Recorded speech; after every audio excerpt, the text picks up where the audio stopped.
Hi and welcome back. I have a couple of things that I have been loving, something that I have not really been loving lately. I'm going to demo that, but I just wanted to share these things. I need a little bit more blush. So I have had the Gwen Stefani Urban Decay palette for a while. I bought it whenever it came out, and I have used up 3 shades. OC highlighter, Angel was a blush, I think. Or was it a highlighter? I don't remember. And then Lo-Fi was the bronzer. I have been using Easy and Cherry mixed together as a blush. And I love this color combination. Maybe, I don't know. I have been really liking using this palette. I am trying to finish it up, like just kind of on the down low. But the color, especially of Easy, I don't even know what kind of blush or what blush it would be comparable to, but it's got like the most perfect sheen. And then I'll go in with a little bit of Hush, and this is a little bit more of a subtle highlight, but it's so pretty. You know, like those soft highlights that just kind of make you feel like a floating fairy. That's what Hush does.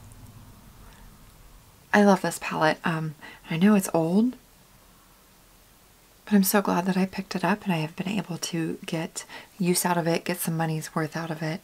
I just think it's a beautiful, well done palette. And I would actually buy it again, or if Urban Decay collabed with Gwen Stefani again, I would buy another one of these. And I don't know, I just really, really like it. Okay. So over the summer, I had not been wearing foundation. It was too hot. I didn't have like any kind of cooling system in my house. So I just swore off foundation. Whenever we moved, my skin was like super broken out. I mean, I'm still breaking out. And I was just tired, and so my skin had kind of taken a beating. And so I used the Makeup Forever, the little deluxe sample, but the color isn't super great for me. But during the summer, Emily from Emily Coffee and Concealer had suggested that I pick up the Misha Perfect Cover BB Cream. I did buy this on Amazon. I think you have to be kind of careful like which Amazon buyer you purchase it from. But from everything that I can see, this is like a legit one. So Misha is a Korean like skincare makeup line, and this is the BB cream. I picked up the shade number 23 because it's like the beige one. When it comes out, it looks really gray. It looks really gray, but it oxidizes or blends into the skin and turns out to be like just a really good BB cream color for me.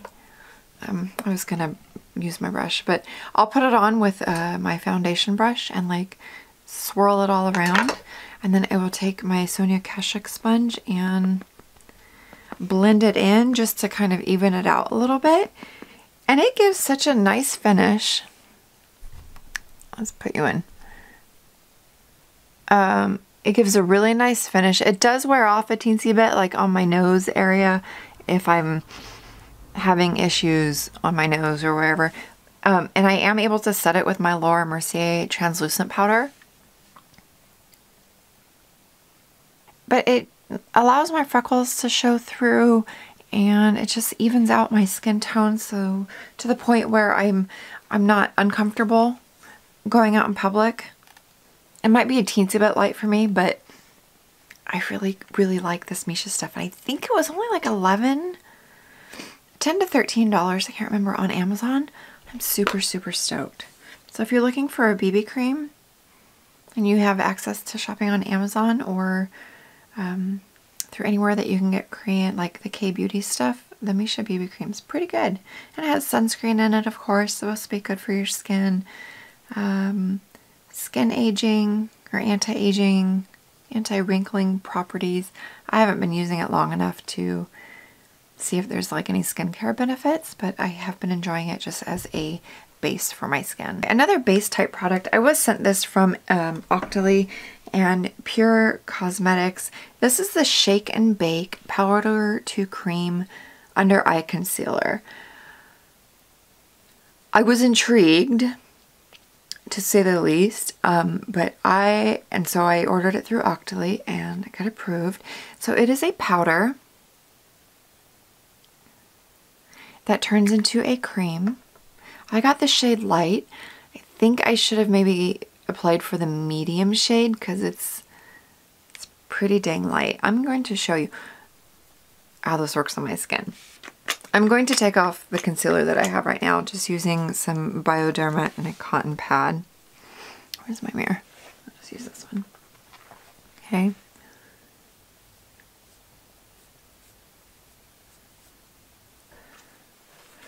They send this little sponge. You're supposed to use it dry. It looks like a little baby beauty blender, but it is supposed to be used dry. And I've tried this all sorts of ways. You put it on your skin, and I poured kind of a lot, but you need to use a lot. And you pick it up. It turns into a cream. Then you can put it on your under eyes. See, so you guys can see.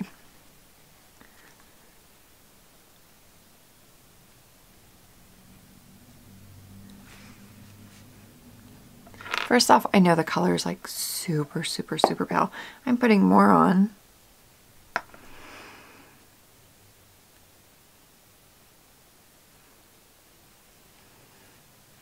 My sponge is kind of soaked.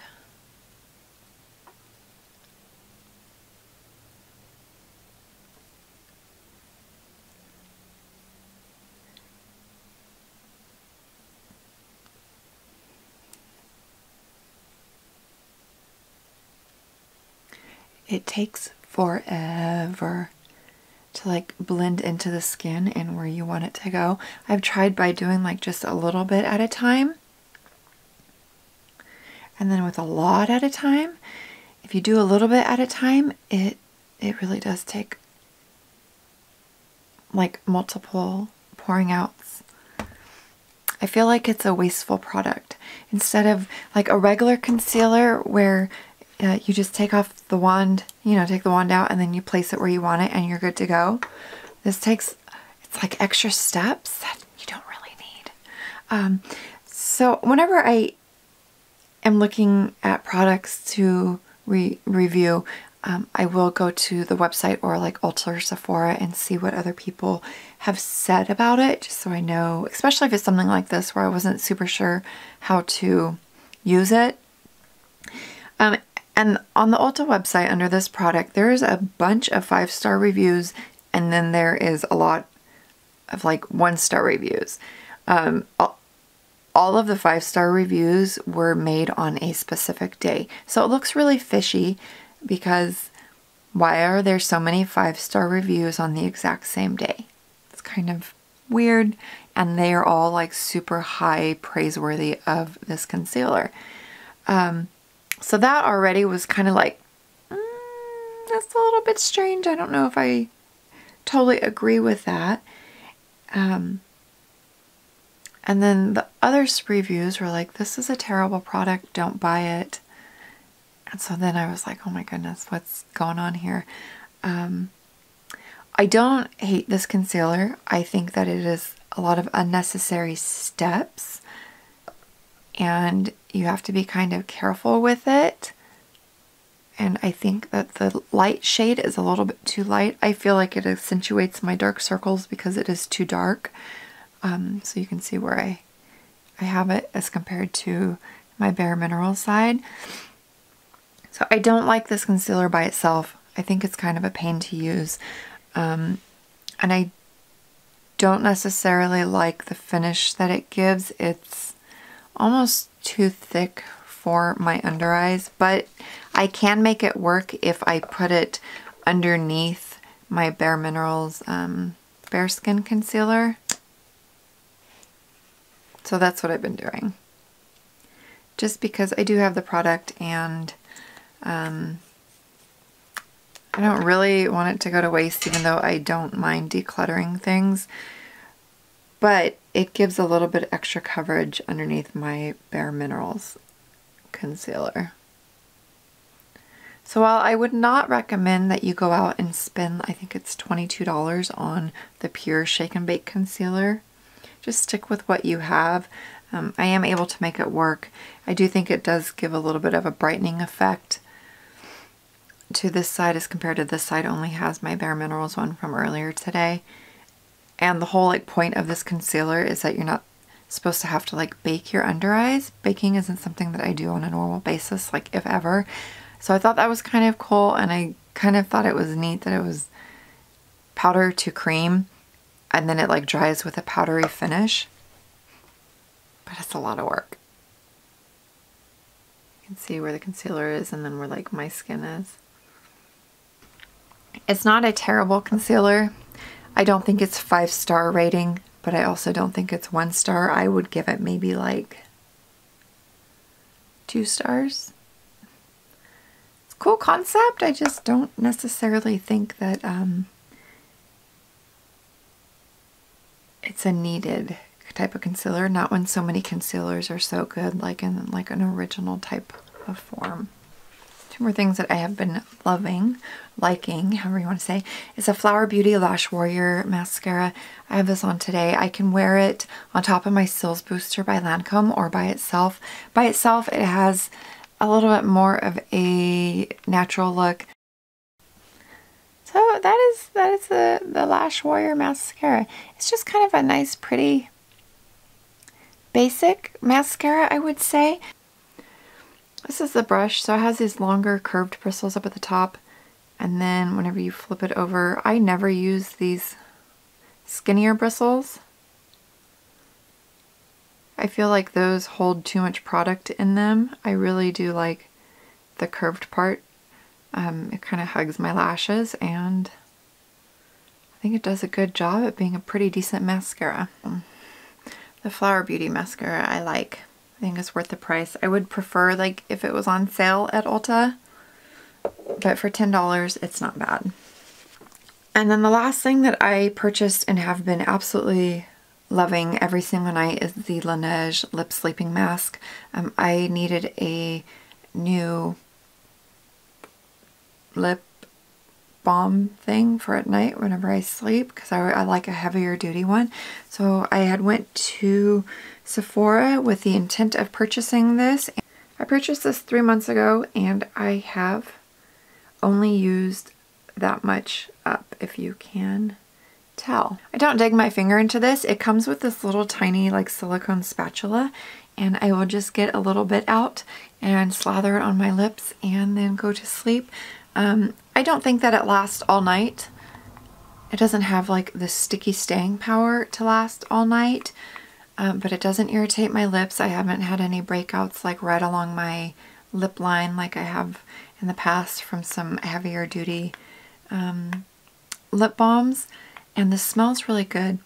It has like a slight hint of berries. It's delicious. Whenever I first opened this and used it for the first time, that's when I fell in love with the scent. It was just like, oh dang, this is really nice. So I think that this is worth the money. I know $20 is kind of a lot. You get 0.7 ounces or 20 grams. If you're looking for a good lip balm for at night, I would suggest it. I really like it, and it feels super nice like after you exfoliate your lips and then put this on. I love it. It's like super nice. Anyways, those are some things that I have been really truly liking lately, and then this concealer, you don't need it. Don't believe like the good reviews on the Ulta website, because I don't believe them, because they're a little bit, you know, don't believe those. Anyways, thank you so much for watching. Let me know something that you have been loving. I am actually on the lookout for a an eye cream. I am still using this Clarins one at night, and I'm going to repurchase this one for whenever I am done with this for my nighttime eye cream, but I do need one for during the day. I like kind of a basic one. If you know of a good drugstore one that's like super basic, preferably in a squeeze tube, let me know, even if it's a more expensive one. I need something for my under eyes for during the day, because I get really dry Anyways, that would be awesome. All right, thank you so much for watching. I hope that you have a wonderful rest of your day, and I will see you in the next one.